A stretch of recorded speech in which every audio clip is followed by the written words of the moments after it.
Hello mga ka-SCAS!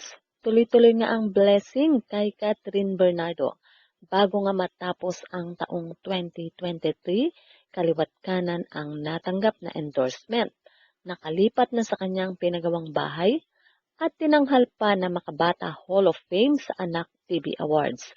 At ito pa ang isang blessing na bago matapos ang taong 2023 na ikinatuwa ni Catherine ay ang pagkilala ng El Nido Municipal Tourism Office sa kanyang business na Isla Amara Boutique and Resort.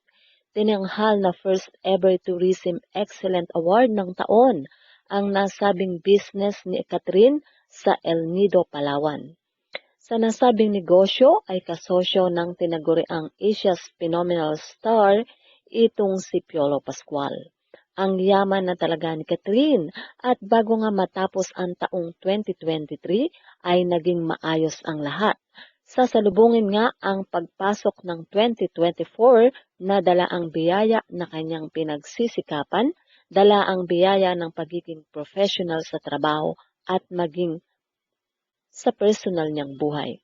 Ngayon ay patuloy na nananahimik si Catherine sa mga bad issue tungkol sa breakup nila ni Daniel.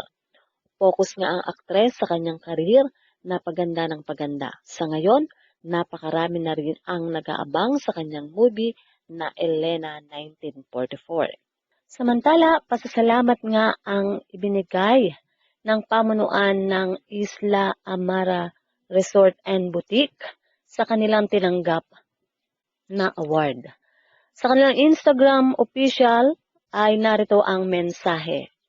Thrilled and honored to announce that Isla Amara Boutique Resort has been awarded the first ever Tourism Excellent Award of 2023 by the El Nido Municipal Tourism Office. Our commitment to green tourism and sustainability practices is at the heart of our journey, and we're proud to be recognized for it. Thank you to our guests and employees who have been part of our eco-friendly initiatives. Ayun. At yun nga ay kanilang ibinibigay ang pasasalamat sa lahat ng mga nagbumibisita doon at sa lahat ng mga staff ng business nitong si Catherine.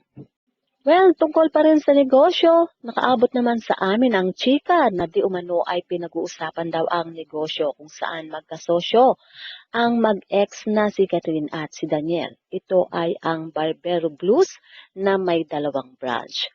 Well, iwan na natin yan sa kanilang mga abogado dahil hindi lang naman ata si Catherine at Daniel ang may investment sa nasabing business. Tila meron ding share doon ang kanilang mga magulang. So mga ka-SCAS, yan nga po ang ating balitaan. At kung inyong naibigan, put your comment down below. At syempre, huwag kakalimutang mag-like, share, and subscribe.